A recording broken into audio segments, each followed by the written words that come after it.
어젯밤 대장동 핵심 인물 김만배 씨가 극단적 선택을 시도했다고 합니다. 생명에는 지장이 없다고 합니다. 왜 김만배 씨가 이런 시도를 했을까? 그리고 대장동 사건이 이재명 대표 변호사비 대납 의혹을 받고 있는 쌍방울과 전혀 무관치 않은 정황들도 속속 드러나고 있습니다. 병원에 있는 김만배 씨의 퇴원 후 입장에 따라서 대장동 의혹 수사의 새로운 국면으로 접어들 수도 있다는 분석도 나오고 있습니다. 먼저 관련해서 영상부터 보겠습니다.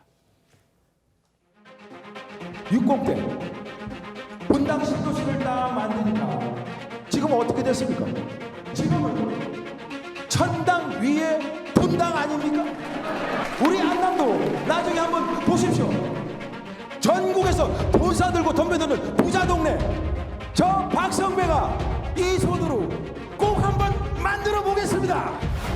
사실 이 설계는 제가 한 겁니다.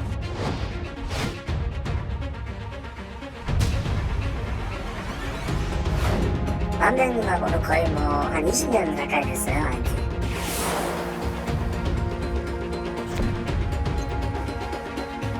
그분은 전혀 없고요. 이재명 지사하고 뭐 특별한 관계도 없고 한번 만나봤습니다. 이 검찰의 창작 완성도가 매우 낮은 것 같습니다. 이 조작, 결국은 진실이 드러나게 됩니다.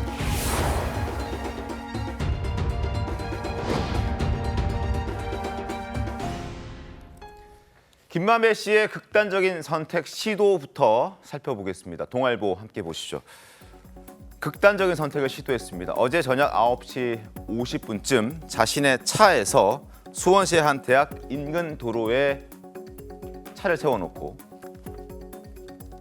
극단적인 선택을 했습니다. 일단 목을 흉기로 찌른 것으로 알려져 있긴 합니다. 그렇게 보도가 되고 있습니다. 자, 왜 그렇다면 김만배 씨는 극단적인 선택을 시도했을까?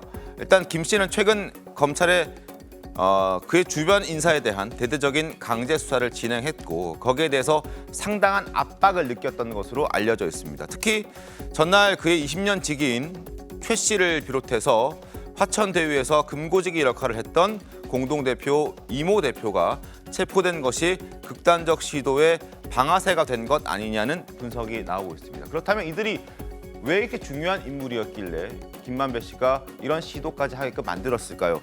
먼저 최 씨부터 보시죠. 최 씨는 지난해 김 씨가 구속되기 직전 김 씨로부터 화천대유 비자금 조성 정황 등이 담긴 내부 문건을 대량으로 건네받아서 최근까지 맡아온 것으로 알려져 있고, 그리고 이모 씨, 공동대표인 이모 씨의 경우에는 김만배 씨의 지시를 받아 거액의 비자금을 만들어서 보관해온 것으로 검찰은 의심하고 있습니다. 그리고 실제 검찰은 대장동 민간 사업자인 천화동인 1호 배당금이 현금과 수표 등으로 나뉘어서 약 200억 원이 넘는 비자금으로 조성된 정황을 최근 포착한 것으로 알려져 있습니다. 결국 돈 때문이라는 생각이 듭니다. 최근 검찰이 김 씨의 은닉 재산에 대해서 고강도 수사를 하고 압박을 하자 이런 시도를 한 것이 아니냐는 해석들이 나오고 있는 겁니다. 어떻게 보셨습니까? 일단 돈이 아니었겠느냐. 그러니까 지금 김만배 씨가 지키려고 한 것, 뭐 명예일까요? 아닙니다. 뭐 정치인도 아니고요. 그러면 자신이 지금 지키려고 한 건 결국은 4천억 원이 넘는 네. 지금 이 천화동인 화천대유의 자기가 막 가져가야 될 수익, 그것을 지키려고 하는 게 김만배 씨의 가장 큰 목적일 텐데, 지금 두 사람, 그러니까 세 사람이죠, 정확하게는 체포영장이 떨어지고 지금 구속영장까지 떨어진 것으로 보입니다. 이 두 사람이 자신이 지키려고 하는 그런 돈을 은닉했거나 혹은 은닉하는데 많은 도움을 줬던 사람들 아니겠느냐. 지금 검찰이 지금 추징하는 보전 청구가 최대 4,400억 원이 넘는다고 합니다. 그중에서 지금 800억 원은 찾아냈고요. 그런데 지금 100억 원을 더 찾았다는 겁니다. 그러면 사실상 100억 원보다 더 많은 돈들이 드러날 수밖에 없고, 그게 드러난다면 자신이 지금까지 뭐 검찰에서 진술하거나 법정에서 증언한 모든 것들이 사실상 무너지는 그런 상황에 닥쳤다. 그것 때문에 지금 이런 선택을 한 게 아니냐라는 겁니다. 알겠습니다. 남욱 변호사와 유동규 씨와 지금 입장을 달리하고 있는 김만배 씨입니다. 남욱, 유동규 씨의 진술이 힘을 받기 위해서는 김만배 씨의 진술도 필수적인데 때문에 김만배 씨의 입에 많은 이들이 집중하고 있습니다. 지금까지 김만배 씨의 입장과 이재명 대표의 입장을 먼저 한번 들어보겠습니다. 그분에 대한 설명 계속 엇갈린다라는 지적들이 있습니다. 다시 아니 한번 그분은 전혀 없고요. 그런 말 뭐 한 기억도 없습니다. 맥락을 들어봐야 아는데 그때 이런 얘기 저런 얘기 했기 때문에 기억이 나지 않습니다. 이재명 지사랑 친분 부인하는 취지로 말씀하셨는데 사실 그분하고 이재명 지사하고 뭐 특별한 관계도 없고 한번 만나봤습니다. 옛날에 저기 이 인터뷰차. 이재명 지사와는 케미가 안 맞는다 이렇게 말씀하셨던 보도가 있었습니다. 뭐 그런 거는 제가 여기서 정치적 성향에 대해서 말씀드리기는 곤란하고요. 김만배 등 이분들이 저를 온갖 욕을 했습니다. 본인이 직접 육성으로 한 말도 있습니다. 공산당 같은 XX 뭐 등등 이렇게 저를 원망하고 욕했습니다. 이랬던 사람들이 이 사업이 다 끝난 다음에 이제 다 성남시로부터 무슨 도움받을 일도 없는데 그 원망하던 저를 위해서 돈을 줬다. 대선 자금을 줬다. 이게 말이 되는 얘기겠습니까? 자, 김만배 씨가 과거부터 지금까지 이 돈에 대해서 얼마나 집착했는지를 알 수 있는 그리고 짐작해 볼 수 있는 대목들이 상당히 꽤 있습니다. 먼저 과거 발언부터 한번 보겠습니다. 473억 원이 어디로 갔나? 자, 천화동 1호에서 2019년과 2020년 6차례에 걸쳐서 총 473억 원을 본인 회사, 대표로 있는 회사에서 대출을 하게 됩니다. 돈을 꺼내죠. 그리고 누구한테 전달했는지 이것에 대해서는 한마디도 하지 않을 것이다. 말 안 할 자신이 있다라고 정영학 회계사에게 누누이 강조를 했습니다. 자, 이건 정영학 녹취록에 등장하는 내용이기도 합니다. 그리고 검찰은 같은 시기 쌍방울에 들어온 의문의 자금도 지금 현재 수사를 하고 있는 상황입니다. 그리고 또 하나 서울신문을 보도를 보면요. 김만배 씨가 대장동 일당들에게 대장동 일당 중에 이재명 대표 측 3인방에게 이런 요구를 받았다고 합니다. 428억 원 지급 약정서를 요구받았다는 내용이 등장을 합니다. 일단 대장동 관계자들 김 씨가 주변에 이런 얘기를 수차례 얘기했다. 그리고 검찰 수사 위험을 고려해서 거절을 한 것 같다라고 얘기를 하고 있긴 합니다만 또 하나 더 주목해야 될 부분은 바로 이 부분입니다. 약속했던 것과 달리 수익을 나누고 싶지 않았을 가능성도 있을 수 있다. 그러니까 결국 돈을 요구하는 그들에게 돈을 주고 싶지 않았기 때문에 이 약정서를 쓰지 않았을 수 있다. 이런 얘기거든요. 김진지 변호사님.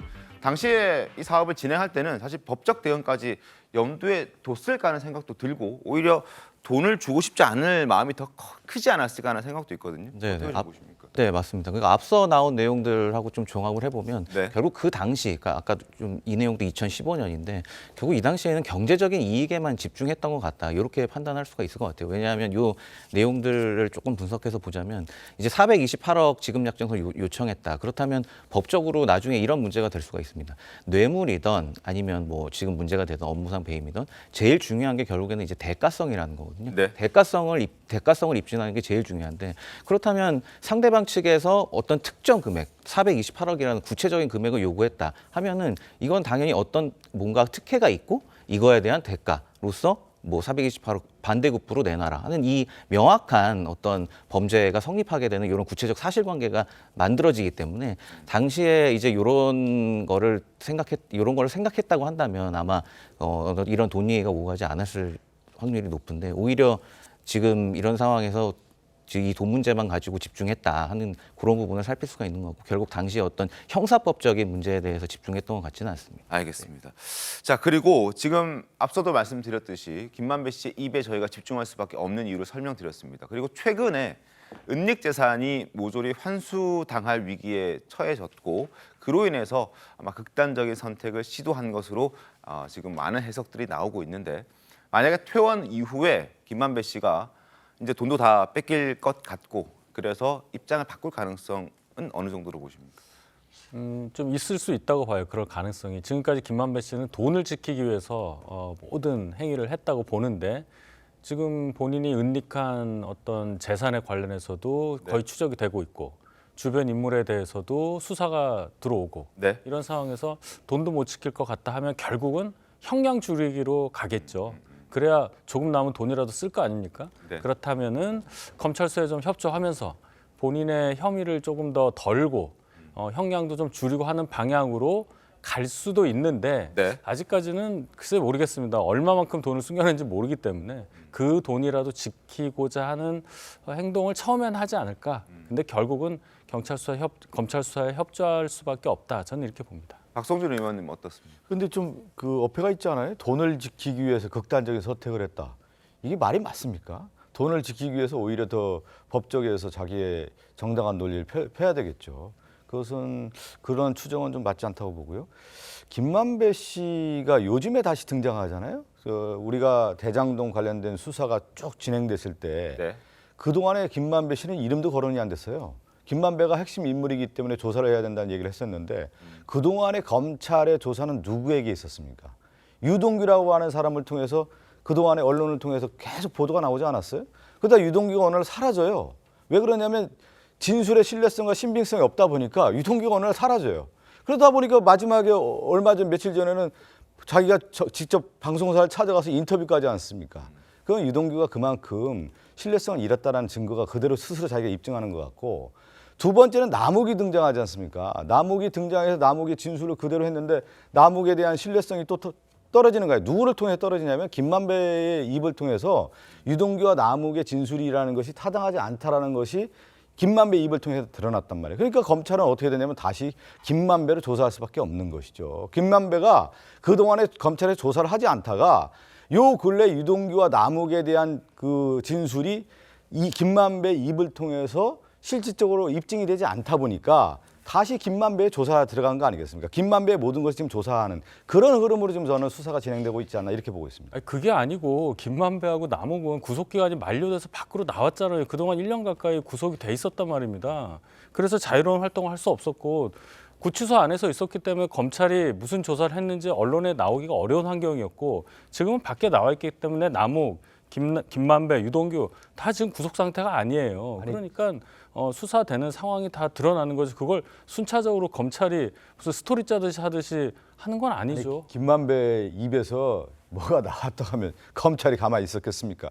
언론에 다 나왔겠죠. 근데 제가 이렇게 흐름을 보면 그렇다는 얘기예요. 지금 이렇게 흐름이 그렇게 읽혀지지 않아요?